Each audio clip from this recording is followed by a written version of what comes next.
যখন সে কাকার দিকে গ্লাসটি এগিয়ে দিল, তার মুখে ফুটে উঠল সেই হাসিটা, আর সে মৃদু স্বরে বলল, এই নাও কাকু, তুমি যা চেয়েছিলে, রক্ত। পরম্পরাকে যে দড়ি দিয়ে বেঁধে রাখা হয়েছিল, সে সেই দড়ি ছিঁড়ে এনে তার বাবার গলায় পেঁচিয়ে ধরেছে। আগুন জ্বলে ওঠার সাথে সাথেই পরম্পরার জিভ গলা থেকে বুক পর্যন্ত লম্বা হয়ে চলে পড়ল। জিভটি দেখে মনে হচ্ছিল যে এটা কোনো মানুষের নয়, সাপের জিভ। আজকের গল্পটি হতে চলেছে এমন এক পরিচিত আত্মাকে নিয়ে, যার সম্পর্কে প্রচলিত আছে এক ভয়ঙ্কর সত্য। বলা হয়, যদি আপনি মাঝরাতের পর তার নাম মুখে আনেন, তাহলে সে মনে করে যে হয়তো আপনি তাকে ডাকছেন। তারপর কি হবে কেউ জানে না। সে এমন একজন ডাইনি যার ক্ষমতা মোটেই সাধারণ নয়। সে হলো ডাইনিদের জগতের সর্বোচ্চ শক্তিশালী, এবং সে পৃথিবীর প্রতিটি প্যারানর্মাল এন্টিটির রূপ নিতে পারে। তার নাম গুঙ্গান মা শানি, যাকে ব্যবহার করে কিছু অসাধু তান্ত্রিকেরা মানুষের ক্ষতি করে থাকে। শাস্ত্র বলে, বহু বছরের কঠোর সাধনা ছাড়া তাকে বশে আনা অসম্ভব, আর যদি কেউ আনেও তবুও তাকে দিতে হয় এক ভয়ঙ্কর মূল্য। তো করে দিন ভিডিওটিকে একটি লাইক এবং চ্যানেলটিকে সাবস্ক্রাইব, কারণ আজকের গল্পটা সত্যি অন্যরকম হতে চলেছে। এবং আপনার জানা যদি কোনো এরকম ভৌতিক ঘটনা থাকে, তাহলে সেই গল্প লিখে পাঠিয়ে দিন আমার হোয়াটসঅ্যাপ নম্বরে। পরের ভিডিওতে সেই গল্পটি শোনানো হবে। হোয়াটসঅ্যাপ নম্বরটি পেয়ে যাবেন এই ভিডিওর ডেসক্রিপশন বক্সে। আমি আদিত্য রয়েছি আপনাদের সাথে, আর আপনারা দেখছেন ক্যাজুয়াল গল্প। ঘটনাটি 2014 সাল নাগাদ ভারতীয় রেলে কর্মরত এক কর্মী প্রণয় ভট্টাচার্য এবং তার পরিবারকে নিয়ে। প্রণয়বাবু তার স্ত্রী এবং তার 12 বছরের মেয়ে পরম্পরাকে নিয়ে রেল কোয়ার্টারে থাকতেন। পরম্পরা ক্লাস 7-এ পড়ত। স্কুলের ফাইনাল পরীক্ষা শেষ হতেই মেয়ে বাবার কাছে মামাবাড়ি যাওয়ার জন্য প্রচণ্ড জেদ ধরল। অনেক জেদ করার পর অনিচ্ছা সত্ত্বেও তার বাবা মা তাকে কিছুদিনের জন্য মামাবাড়িতে রেখে এলেন। মেয়ে তো খুব খুশি, কিন্তু বিপদ শুরু হলো 3 দিন পর। মামাবাড়িতে থাকাকালীন পরম্পরা হঠাৎ অসুস্থ হয়ে পড়ল। সাংঘাতিক জ্বর, খাওয়া দাওয়া বন্ধ, দিনের বেলা শুধু শুয়ে থাকতো, কিন্তু অদ্ভুতভাবে আবার সারা রাত ঘুমতো না, জেগে থাকতো। খবরটি পাওয়া মাত্রই প্রণয়বাবু আর তার স্ত্রী ছুটে গেলেন সেখানে। পৌঁছে তারা দেখলেন পরম্পরা জ্বরের ঘোরে প্রচণ্ড কাঁপছে, কিন্তু অবাক কাণ্ড, এই অবস্থাতেও তার মুখে লেগে আছে এক রহস্যময় হাসি, যেটা তারা আগে কখনো দেখেনি। তার বাবা মা দ্রুত পরম্পরাকে নিয়ে সেখানকার এক ডাক্তারের কাছে নিয়ে গেলেন, কিন্তু ডাক্তারও পরম্পরাকে দেখে চিন্তিত হয়ে পড়লেন। তিনি লক্ষ্য করলেন মেয়েটির চামড়া ধীরে ধীরে শুষ্ক হয়ে যাচ্ছে, আর তার গায়ে কালচে কালচে ছোপ পড়ছে। ডাক্তারবাবু তো কিছুই বুঝতে পারছিলেন না। অবশেষে তিনি শুধু জ্বর কমানোর ওষুধ দিলেন। কিন্তু বাড়ি ফিরিয়ে আনার পর থেকেই পরম্পরার কিছু অদ্ভুত আচরণ শুরু হলো। সে এক এক সময় এক এক ভাষায় কথা বলতো। সবচেয়ে ভয়ের ব্যাপার হলো যে সে জোর করে ডাইনিদের মতো পা উল্টো দিকে ঘুরিয়ে হাঁটার চেষ্টা করত। এটি দেখে তো তার বাবা মা প্রচণ্ড চিন্তিত হয়ে পড়েছিলেন। অসুস্থতার কারণে সে স্কুলে যাওয়া প্রায় বন্ধই করে দিয়েছিল, আর গেলেও স্কুলের অন্যান্য বাচ্চারাও নাকি তাকে দেখে ভয় পেত। রাতের ঘুম তো একেবারেই উধাও। সে সারা রাত ধরে ঘরের মেঝেতে আর দেয়ালে তার মায়ের আলতা সিঁদুর দিয়ে কিসব যেন সাংকেতিক চিত্র আঁকত, যেগুলো দেখতে কোনো আদিম সম্প্রদায়ের অজানা কোনো ধর্মের নকশার মতো লাগতো। তার বাবা মা আরও একটা জিনিস খেয়াল করলেন, যে মাঝে মধ্যেই সে গভীর রাতে বারান্দায় গিয়ে শূন্যের দিকে আঙুল তাক করে কিছু একটা দেখানোর চেষ্টা করত, আর ওই সময় মাঝে মাঝে তার হাতগুলো অস্বাভাবিকভাবে বেঁকে যেত। হঠাৎ এক রাতে ঘটল এক বড় দুর্ঘটনা। প্রণয়বাবু আর তার স্ত্রী তখন নিজের ঘরে গভীর ঘুমে আচ্ছন্ন। পরম্পরাকে তার সুরক্ষার জন্যই অন্য ঘরে বিছানার সাথে দড়ি দিয়ে শক্ত করে বেঁধে রাখা হয়েছিল। হঠাৎ প্রণয়বাবুর মনে হলো যে তার মাথার চুল যেন কেউ খুব শক্ত করে টেনে ধরেছে। তিনি চমকে উঠলেন, আশপাশটা দেখলেন, কিন্তু কিছুই দেখতে পেলেন না। তিনি আবার শুয়ে পড়লেন, কিন্তু কিছুক্ষণ পরেই তিনি টের পেলেন যে কেউ একটা মোটা দড়ি দিয়ে তার গলা পেঁচিয়ে ধরেছে, এবং দড়ির চাপ ক্রমশ বেড়ে চলেছে। তার দম বন্ধ হয়ে আসছিল। তিনি ছটফট করতে লাগলেন। তখনই তার স্ত্রী সুমিতা দেবীর ঘুম ভাঙল। তার স্বামী ছটফট করছে বুঝতে পেরে সে দ্রুত আলো জ্বালালেন, আর তারপর যা দেখলেন তাতে তার রক্ত হিম হয়ে গেল।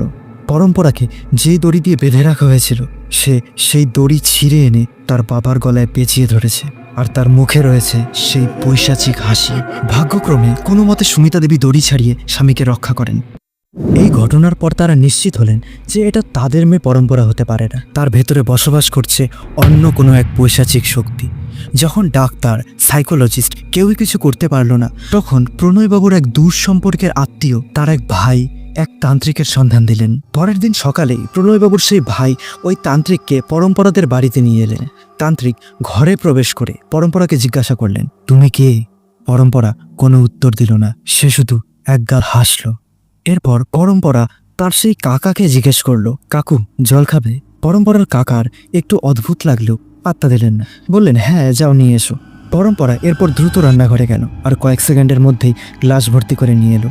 যখন সে কাকার দিকে গ্লাসটি এগিয়ে দিল, তার মুখে ফুটে উঠল সেই হাসিটা, আর সে মৃদু স্বরে বলল, এই নাও কাকু, তুমি যা চেয়েছিলে, রক্ত। তার কাকা চমকে উঠে গ্লাসের দিকে তাকালেন, কিন্তু গ্লাসে পরিষ্কার জলই ছিল। কিন্তু ঠিক সেই মুহূর্তেই বাইরে থেকে এক ছটা সূর্যের আলো এসে গ্লাসের উপরে পড়লো, আর আলোটা পড়তেই এক সেকেন্ডের জন্য তাদের মনে হলো যে জলের রংটা যেন লাল টকটকে হয়ে ঝলসে উঠল। কিন্তু সাথে সাথেই সেই রং আবার মিলিয়েও গেল।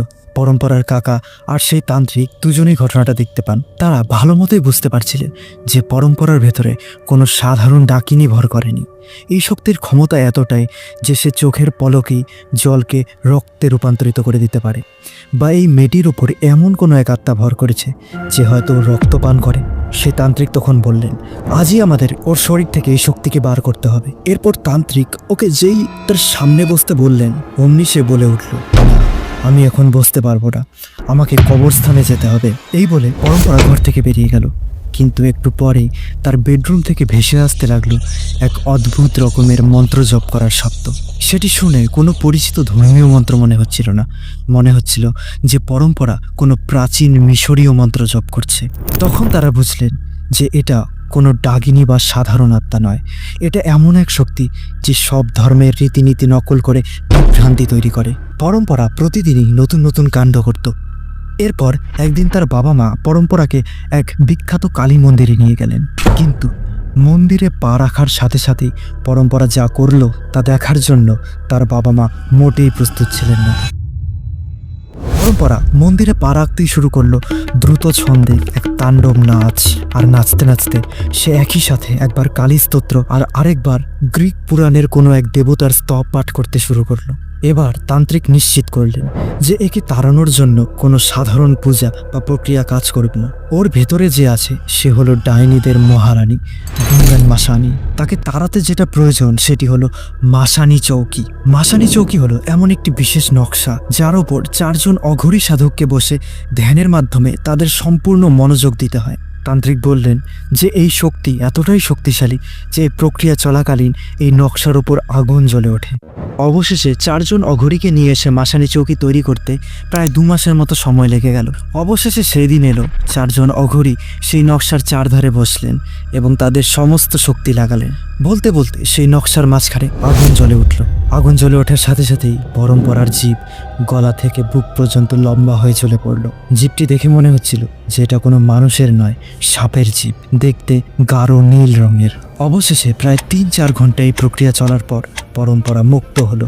এখন প্রশ্ন হলো, এইসব কাণ্ড পরম্পরার ওপর ঘটিয়েছিল কে ছিল সেই ষড়যন্ত্রকারী যে গুঙ্গান মাসানিকে পরম্পরার শরীরে ছেড়েছিল? চলুন জেনে নেই এই ভিডিওর শেষ অধ্যায়ে। ঘটনাটা আসলে শুরু হয়েছিল ঘর থেকেই। প্রণয় বাবুর হুট করে প্রমোশন হওয়া আর মাইনে বেড়ে যাওয়াটা তার দাদা বিভাস বাবু একদম সহ্য করতে পারছিলেন না। ব্যাস সেই হিংসার বশে সে একটা তান্ত্রিক ঠিক করে এই গুঙ্গান মাসানিকে এই ছোট্ট মেয়েটার পেছনে লেলিয়ে দিয়েছিল। তবে গুঙ্গান মাসানির 2টি শর্তও ছিল, যে সে কখনো খালি বসে থাকবে না।